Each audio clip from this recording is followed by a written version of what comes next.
Internautes de National TV, amis téléspectateurs, votre présence quotidienne aux côtés de nos programmes nous font plaisir. D'ailleurs, c'est la raison qui sous-tend notre présence chaque fois et toutes les fois afin de répondre aux obligations comme les codes, les tests qui régissent, voilà, le métier l'impose. Carte sur table de ce jour, mesdames et messieurs, sur National TV, ce que vous suivez d'ailleurs en direct sur national-tv.bj, national-tv.com et sur nos différents canaux de diffusion, la page YouTube, la page Facebook et TikTok également, va recevoir pour vous Epiphane Odunlami. Epiphane Odunlami, il est le président du conseil d'administration de l'ONG JSPD, entendez, Jeunesse engagée pour la solidarité, la paix et le développement. C'est lui également le coordonnateur OME de l'organe consultatif de la jeunesse. Il est bien là avec nous, mesdames et messieurs. Bonjour à vous tous et merci de prendre ce rendez-vous. Epiphane Odunlami, bonjour. Bonjour. Merci d'accepter cette invitation. Merci aussi de l'honneur que vous me faites. Voilà. Alors, Epiphane Odunlami, nous avons dit à l'instant que vous êtes le président du conseil d'administration de l'ONG JSPD. Comment se porte cette organisation non gouvernementale que vous chapeautez? Oui, l'ONG JSPD, Jeunes engagés pour la solidarité, la paix et le développement, se porte très bien. Et nous sommes toujours dans la vision et les objectifs que nous sommes assignés depuis 2014. Voilà. Les membres, les partenaires de l'ONG JSPD, comment se portent-ils? Les membres se portent très bien et les partenaires continuent toujours de nous faire confiance et ça se passe très bien. Carte sur table, mesdames et messieurs, c'est une émission qui aborde toutes les questions qui ont rapport à la jeunesse. Et avant de revenir avec notre invité en studio à son ONG, comment ça se passe, mesdames et messieurs, nous allons aborder l'aspect OCJ dont il est le coordonnateur OME. Alors, Epiphane Odunlami, quand on parle de l'organe consultatif de la jeunesse en République du Bénin, tout de suite, qu'est-ce qu'on peut retenir? Merci, monsieur le journaliste. L'organe consultatif de la jeunesse, OCJ, en but du Bénin, c'est la fêtière des organisations, mouvements et associations de jeunesse. C'est créé par une loi, un décret d'application, et c'est créé depuis 1991 au lendemain de la conférence nationale, où nos aînés se sont dit, bon, il faut créer un cadre intégrateur, fédérateur pour la jeunesse, pour leur permettre comme de se retrouver autour des questions qui concernent la jeunesse et de pouvoir aussi porter leur voix dans l'élaboration des politiques publiques. C'est créé depuis 1991, ça a fait son bonhomme de chemin. Et pour venir à l'OCJ, c'est qu'il faut être membre d'une organisation de jeunes ou de jeunesse. Tu dois être mandaté par ton organisation. Tu as fait les preuves dans une organisation. Ça, beaucoup de jeunes ne comprennent pas. Ce n'est pas qu'on vient volontairement. Si tu es jeune, tu es membre. Tous les jeunes sont membres. Mais pour prendre les responsabilités ou les instances, c'est que tu es mandaté par une organisation de jeunes ou de jeunesse. Tu as fait tes preuves dans cette organisation et tu vas à l'OCJ pour apporter l'expérience de ton organisation, l'expérience que tu as acquis là pour au service de la jeunesse béninoise. Donc tous les jeunes sont membres. Si tu es dans la tranche de 15 à 35 ans, tu es membre. Mais pour prendre des responsabilités, il faut d'abord être mandaté par son organisation de jeunes de jeunesse. C'est qu'il faut être déjà membre d'une organisation de jeunes de jeunesse. Voilà. Il faut être porté par une organisation de la jeunesse. Dites-nous, et comment cela fonctionne à l'interne?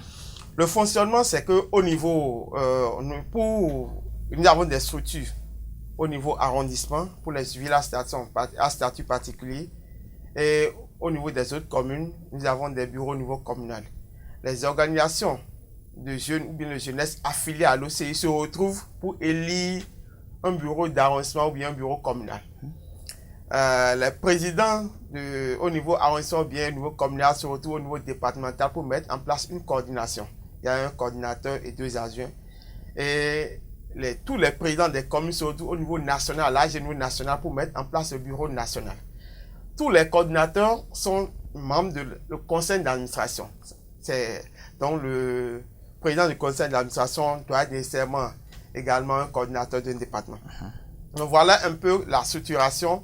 Et nous sommes une structure sous tutelle du ministère en charge de la jeunesse, mais qui garde son autonomie parce que la loi dit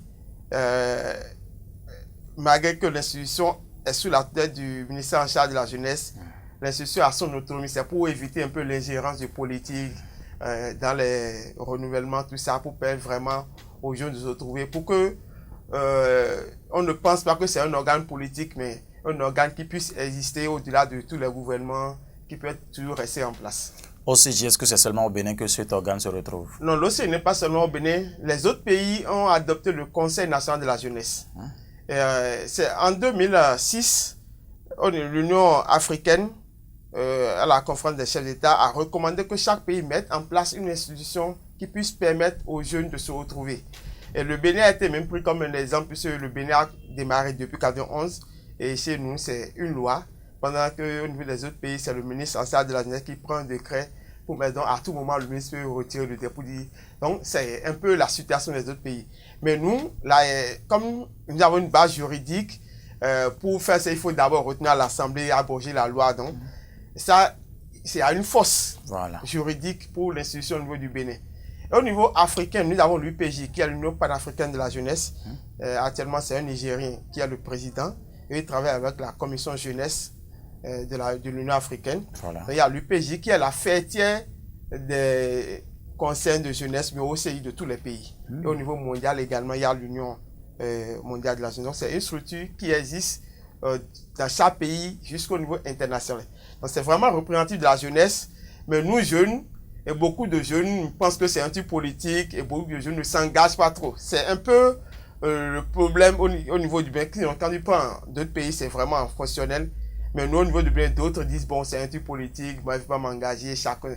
Or, nous devons tous se retrouver dans la maison commune pour quand même faire entendre notre voix. C'est ce qui fait la faiblesse de la jeunesse béninoise. Déjà qu'il y a un cadre qui est créé, juridique qui est créé, nous devons se retrouver là pour porter notre voix et pour se faire entendre. Voilà. Et puis, Odounlami, vous avez dit à l'instant les critères suivant lesquels il faut être membre de l'instance dirigeante, voilà, de l'OCJ au niveau de l'arrondissement, au niveau de la commune, au niveau national également, départemental également. Et quel est le mandat d'un membre qui officie au niveau d'un bureau? Ok, d'abord pour être membre du bureau, c'est qu'il faut avoir entre, c'est-à-dire 15 et 35 ans. Être membre par son organisation, pratiquement être élu.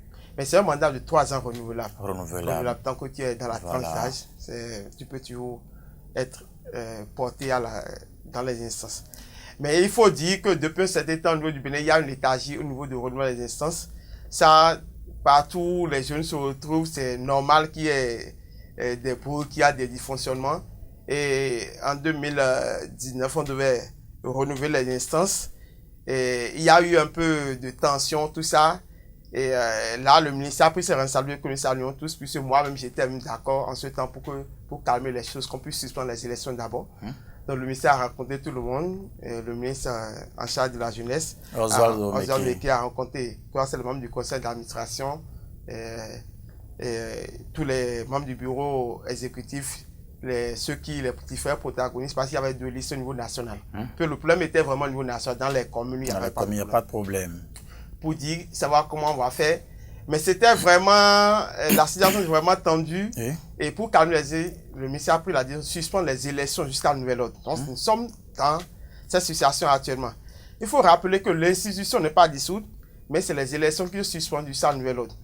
Et il est vrai qu'il y a beaucoup de responsables actuellement qui ont dépassé la tranche d'âge, qui ne devaient plus être responsables. Donc, il y a ce vide-là qui est là parce que, bon, beaucoup ont dépassé la tranche d'âge. Et nous continuons le plaidoyer à l'endroit du ministre. L'année dernière, j'étais dans un groupe, on a rencontré le ministre pour voir un peu comment nous allons faire maintenant pour relancer les pas. Nous-mêmes, on a envie de passer la main à 2 jeunes pour que le Bénin, qui est un exemple au niveau africain, que ne soit pas au Bénin que les choses ne fonctionnent plus.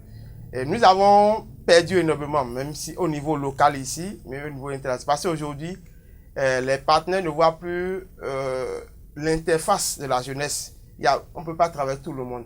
Mais s'il y a un cadre qui ouvre tout le monde, c'est facile de travailler avec un cadre. Bien sûr. Et au niveau africain, vous l'avez relevé même l'instance de l'UPJ, le Bénin n'y était pas. Ah bon? Le Bénin n'y était pas. Ça veut dire que le Bénin n'est pas aujourd'hui. Le Bénin qui avait une force. Le Bénin qui avait une force. Le Bénin, oui. La voix oui. n'est pas représenté aujourd'hui dans le bureau de l'UPJ au niveau africain. On a été toujours membre. Bon, c'est bizarre. Donc, c'est pour ça que on continue le plaidoyer à l'endroit du ministre pour dire, bon, retrouvons-nous. Et il faudrait que nous parlions également aux jeunes pour calmer la situation. Et la plupart de nous, bon, des protagonistes de ce temps-là, nous sommes plus dans la transe. Il faudrait que, bon, on se dit, bon, calmons le jeu, passons la main à deux jeunes pour que l'institution puisse quand même profiter à la jeunesse. Il ne faut pas garder toujours ça en main alors que la jeunesse a besoin de ça. Voilà un peu la situation actuelle au niveau du Bénin. Il est vrai qu'au niveau de certaines communes, certains départements, ça fonctionne toujours, les gens essaient de... Mais comme d'autres ont dépassé vraiment la tranche d'âge, ils ne se voient plus dedans. Donc, il y a au niveau de certains comme départements, ça ne fonctionne plus comme avant. Donc, il faudrait aujourd'hui, nous lancer également ce plaidoyer à l'endroit du ministre en charge des sports, de tout le monde, pour qu'ensemble, nous pouvons quand même relancer les élections. Le ministre disait, bon, là, il avait aussi une vision, il dit, nous allons faire des réformes pour que tous les jeunes se retrouvent dedans. Tous les jeunes se disent que ça, là, c'est notre chose. Tous les jeunes se retrouvent dedans et que la jeune ne laisse pas ça aux mains du politique. Ça, c'est une bonne vision et nous avons tous adhéré. Donc, on attend toutes les réformes. Les choses sont en cours. Il y a des commissions qui travaillent en ce moment au niveau du ministère des Sports pour voir comment revoir les thèses, pour que tout le monde soit là, toutes les couches de la jeunesse soient représentées dans l'institution et qu'on puisse vraiment redonner vie à cette institution pour que le Bénin puisse retrouver sa place, au niveau du Bénin, au niveau international, au niveau des instances de la jeunesse. Voilà. Opifan Odunlami, bon, qui veut aussi passer la main à d'autres jeunes, a déjà passé combien de temps comme ça, là, au poste de coordonnateur, oui, mais... J'ai déjà passé 6 ans, plus de 6 ans, 7 ans, disons même 7 ans. D'accord, d'accord. Alors, est-ce qu'il y a des actions qui sont inscrites de façon annuelle ou bien, quelle est la mission justement de l'OCJ au Bénin? Ok, la mission de l'OCJ d'abord, c'est que au niveau communal, à tous les niveaux, c'est que la jeunesse puisse participer aux instances de prise de décision. La jeunesse puisse être associée aux politiques. D'abord, depuis l'élaboration, la mise en œuvre, suivi des politiques publiques. Pour que la jeunesse puisse être là pour dire ça là c'est bon pour nous, ça c'est pas bon pour nous. Vous savez, aujourd'hui, moi je dis toujours, bon, le manque de la dynamisation de l'OCJ, ça crée beaucoup de problèmes au niveau de la jeunesse. Je prends l'exemple de l'affaire de cybercriminalité qui est ici aujourd'hui. S'il y avait une institution représentative, le gouvernement pourrait travailler une institution qui vient déjà monter, descendre les communes, sensibiliser les jeunes. Il n'y a pas une interface, donc chacun va dans son sens. Le jeunesse n'a pas vraiment l'information, même si aujourd'hui le gouvernement lance des programmes dans la jeunesse, vous allez voir, beaucoup de gens vont vous dire on n'a pas l'information. On n'a pas l'information. Avant, il suffisait seulement que ça tourne au niveau du réseau. Dans toutes les communes, il y a les centres de sensibilisation et tout le monde est informé. Donc, il y a un peu aujourd'hui ce manque aussi à gagner aussi pour le gouvernement et que le gouvernement devait aussi dire ça, nous redynamisons, ça ne va pas à cause de 2 personnes, dit bon, on laisse tomber. Non, on doit avancer. Et il est vrai que l'institution n'est pas suspendue. L'institution est toujours là, puisque la loi n'est pas abrogée. L'institution est toujours là. Mais c'est les élections qui sont suspendues. Mais à un moment donné, si les gens ne voient plus leur intérêt là, ils vont tout garder, mais ça va pénaliser les jeunes qui sont derrière. Donc, aujourd'hui, nous devons avancer. Il est vrai que dans ces programmes, nous avons certaines communes qui collaborent toujours avec l'OCJ, qui participent aux instances, qui écoutent vraiment. Et des actions continues pour que vraiment les jeunes soient toujours là, pour qu'on ne reprenne pas à zéro. Parce que même si le plan doit repartir à zéro, c'est comme si nous qui avons été, qui avons donné la lettre, avons eu l'initiative pour que ça prenne dans tous les pays, et nous revenons derrière. Les gens disent que le Bénin a toujours de bonnes idées, mais c'est les autres pays qui prennent ça et qui nourrissent ça plus que nous. Donc, mais il faut vous dire qu'au niveau du Bénin, moi je dis toujours, on a des jeunes qui sont vraiment compétents. On a les jeunes qui peuvent faire l'affaire, on a les jeunes qui sont conscients de la situation. Voilà. Merci à vous, Epifan Odunlami, pour tous ces détails que vous nous donnez sur le fonctionnement de l'OCJ et le silence qui le caractérise ces derniers jours. Nous allons continuer parce que nous avons encore quelques minutes devant nous sur cette émission Carte sur table sur National TV. Epifan Odunlami, revenons maintenant à l'ONG dont vous êtes le président et tout. Quels sont les différents domaines, d'intervention de l'ONG JSPD? Merci. L'ONG Jeunes Engagés pour la solidarité, l'appel au développement. Bon, nous avons créé ça en 2014 avec des amis. Moi, j'ai eu la chance en 2014 de faire une mission de volontariat à Arras. Et au retour, avec 2 amis, nous avons décidé de créer l'organisation pour partager notre expérience avec d'autres jeunes. Vous savez, beaucoup de jeunes ne s'engagent pas. c'est d'abord notre premier objectif, c'est d'encourager les jeunes au volontariat, les jeunes à s'intéresser aux défis de leur communauté et à se mobiliser pour apporter leur contribution. Nous avons beaucoup de jeunes qui attendent toujours des choses des autorités alors que nous-mêmes, là, on peut prendre des initiatives. Et je prends un exemple dans notre quartier. Et si une rue est sale, on n'a pas besoin d'une autorité. On peut se mobiliser, les jeunes, aller voir le chef quartier, avant le chef jardin pour dire nous, les jeunes, tel jour, nous voulons faire une campagne de salubrité, aider-nous à mobiliser la population, bien donner des outils. On peut faire on peut nettoyer Vous pouvez nettoyer rapidement cette rue. Donc c'est ça qui manque. Donc nous, c'est l'objectif dans lequel nous avons créé l'organisation. Parce que nous avons vu dans d'autres pays, les jeunes se mobilisent vraiment ces ateliers communautaires. Et nous avons choisi 3 domaines prioritaires. Il y a l'éducation, qui englobe beaucoup de choses. Et dans le domaine de l'éducation, nous faisons des chantiers de construction de bibliothèques scolaires, des salles de classe, tout ce qui peut permettre quand même aux enfants au niveau primaire d'avoir un cadre un peu attrayant. C'est notre contribution dans ce domaine. Nous faisons l'éducation environnementale dans les écoles aussi. Et nous intervenons dans tout ce qui est santé sexuelle de reproduction des jeunes et adolescents. Et actuellement, nous avons un projet phare sur l'hygiène menstruelle où nous formons même les jeunes filles sur la couture des serviettes hygiéniques et tout ce qui concerne la gestion des menstrues. Nous avons démarré ce projet parce que on était dans un collège à une activité de sensibilisation sur les GST, le VIH-Sida. Et subitement, il y a une jeune fille qui a trouvé ses menstrues et c'est comment on commence à se moquer d'elle. Même les garçons vont se moquer d'elle. On est retourné dans l'école après pour voir si elle est toujours là, mais elle a abandonné. Elle a abandonné. Elle a été frustrée certainement. Frustrée, elle a abandonné l'école des autres. Et nous avons eu la chance d'avoir une volontaire qui est infirmière, qui travaille sur ces questions, qui a travaillé avec nous pendant 6 mois ici. Et nous avons même appris à coudre des serviettes hygiéniques réutilisables parce que beaucoup n'ont pas l'argent pour acheter les couches jetables. Alors l'autre, c'est un truc qu'on peut laver, on peut réutiliser et c'est un peu confortable. Nous travaillons actuellement sur ça. Nous travaillons également avec les centres d'accueil, les orphelinats. Et puis, avant de continuer, les couches qu'il faut laver et réutiliser, est-ce qu'il n'y a pas risque d'infection peut-être? Non, c'est l'entretien. Il n'y a pas risque d'infection. Parce qu'on leur apprend comment entretenir. Parce que le truc global, c'est la gestion des menstrues. Quand on prend la gestion des menstrues, il y a même avant, pendant connaître son corps. Voilà. Il faudrait que la jeune fille, même ça que j'ai un cycle régulier, mes menstrues doivent arriver probablement tel. Donc, et prendre les précautions. Voilà. Pendant comment l'hygiène de son corps, pendant les menstrues, comment entretenir même ses serviettes, tout ça. Et même en dehors, comment les protéger, les ranger. Donc c'est un vaste projet. Un vaste programme où c'est un tout. C'est un peu ça. Et même le dialogue parents-enfants sur les menstrues. Parce que beaucoup de parents ne échangent pas avec les enfants sur les menstrues. Beaucoup de parents.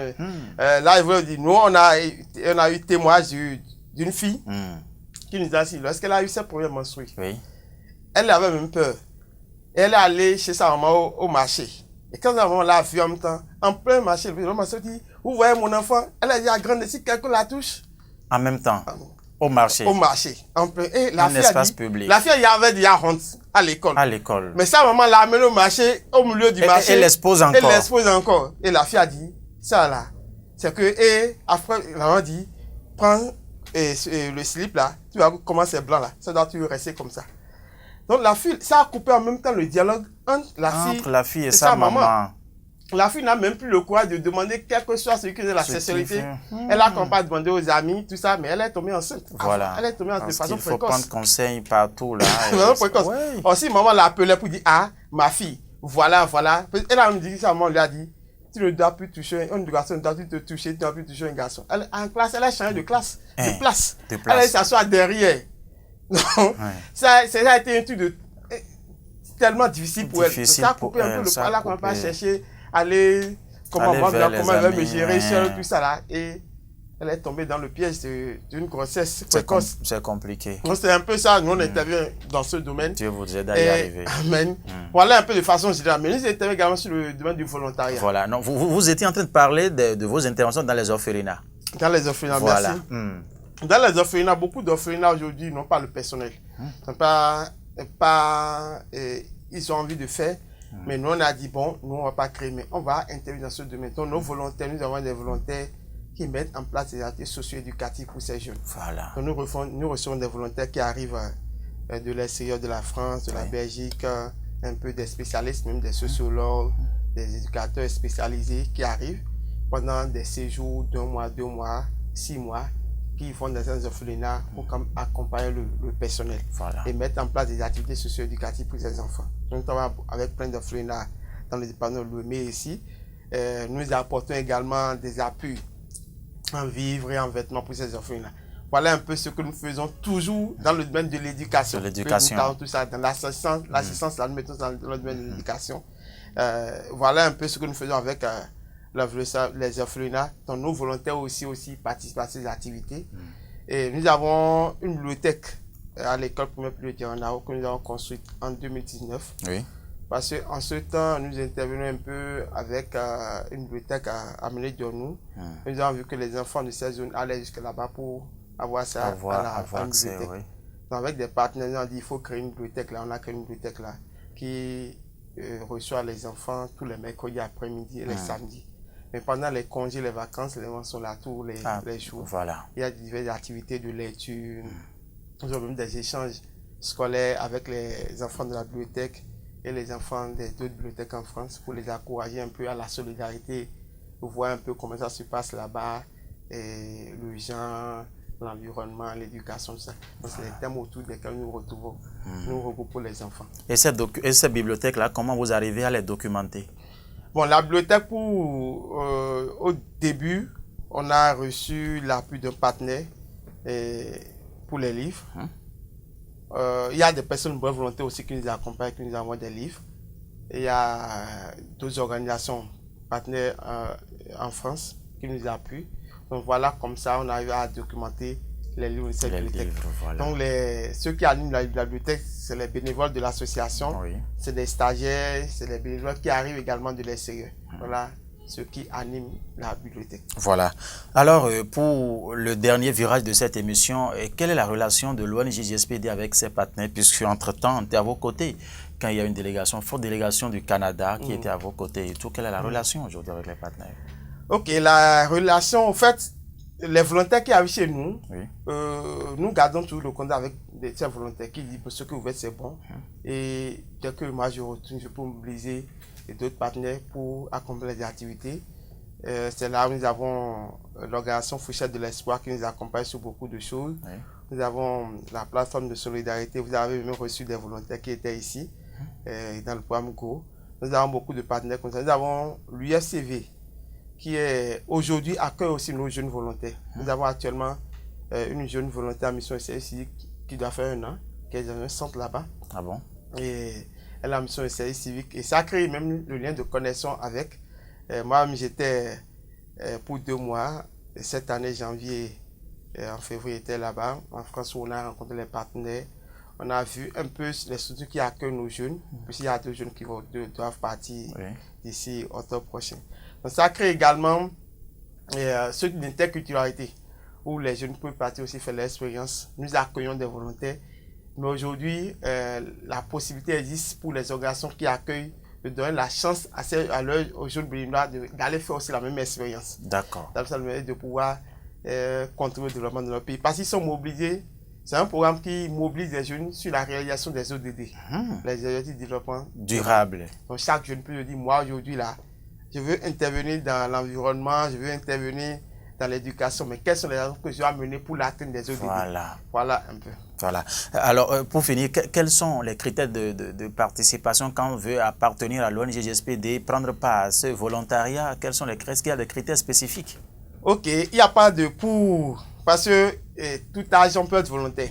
On peut être volontaire pour être membre de l'ONG. Il y a pas, le seul critère, c'est l'engagement. L'engagement. L'engagement. Et la volonté de rendre service, la volonté de contribuer à quelque chose. Mais pour les jeunes volontaires qui partent pour la mission de service civique, il faut, en dehors du critère engagement, le diplôme n'est pas une priorité, mais d'abord le critère engagement, qu'est-ce que tu as déjà fait ici chez toi? Ici chez toi. C'est ça. Voilà. Et il faut, le critère d'âge, c'est 18 à 25 ans. 18 à 25 ans. 18 à 25 Après ans. 25 ans, là, Après 25 ans. Il y a d'autres formes de volontariat pour ceux qui ont plus de 25 ans, qui y a le VSI. Et il y a une nouvelle loi aussi qui permet également aux jeunes diplômés là. Il y a la compétence. Oui. Et l'âge n'est pas limité. Mais il y a la compétence qui est exigée sur la mission. Voilà un peu. Donc nous travaillons beaucoup avec France Volontaire, qui est la structure française qui coordonne le volontariat français au niveau du Bénin, avec d'autres structures du gouvernement, comme aujourd'hui c'est l'ANPE qui gère le volontariat au Bénin. Et nous sommes aussi membres de la plateforme nationale des structures de volontariat au Bénin. Voilà. Le pôle de focal. Et puis Fan Odounlami, pour conclure cette émission, votre mot de fin. Mon mot de fin, c'est à l'endroit des jeunes, pour leur dire de ne pas attendre ce qu'on va faire pour nous, mais de dire qu'est-ce que nous avons fait pour notre communauté. De s'engager, de prendre leur part de responsabilité, de ne pas attendre. Parce que si tu es jeune, même si tu es jeune, même si on ne te connaît pas physiquement, par tes actions positives, on doit pouvoir connaître ton nom pour dire à tes jeunes. C'est pour ça, c'est comme ça que des leçons aura besoin de toi. Même si on ne te connaît pas, même si c'est dans un trou, les gens vont dire, on peut contacter tel jeune. Et c'est comme ça que tu vois là un jour, les gens viendront te voir pour dire, il y a tel jeune. Moi, mon exemple, c'est qu'en 2014, je ne connaissais personne. J'étais là dans mon coin quand on m'a appelé pour dire Epiphane, il y a un séminaire à Arras, on t'a dit, vous participez. C'est comme ça que j'ai participé. Voilà. J'ai participé et ils allaient à l'entretien. Mais je ne connaissais personne. C'est comme ça que j'ai eu l'opportunité. Mais on fait des actions de salubrité, je partageais sur ma page, tout ça. C'est pourquoi les jeunes aujourd'hui doivent savoir quoi partager sur les réseaux sociaux. Quoi partager sur les réseaux sociaux, quoi partager sur leur page TikTok, Facebook. Pour se faire valoriser, il faut partager des actions communautaires, votre engagement, et ne pas partager des choses qui peuvent aussi vous nuire. Voilà. Merci à vous, Epiphane Odounlami. Merci. Mesdames et messieurs, cette émission sur National TV ce jour prend ainsi fin grâce à la collaboration technique conduite par Parten Nkourounon qui est à la régie d'antenne, Guillaume Moukanri à la réalisation. Nous vous disons infiniment merci de nous avoir suivi cette émission en nouvelle diffusion. Vous l'aurez également sur nos antennes. Portez-vous bien. Epiphane Odounlami était donc en ce studio avec nous. Il est le président du conseil d'administration de l'ONG JSPD basé à Porto Novo. Il est le coordonnateur OME de l'OCJ. Vous avez eu en tout cas une idée claire, concise et précise du mode de fonctionnement de l'OCJ en République du Bénin et toutes les questions qui l'entourent. Une fois encore, merci de nous avoir suivis. Portez-vous bien, restez toujours connectés. De 9h à 18h, nous sommes en direct sur nos différents canaux de diffusion. Au revoir.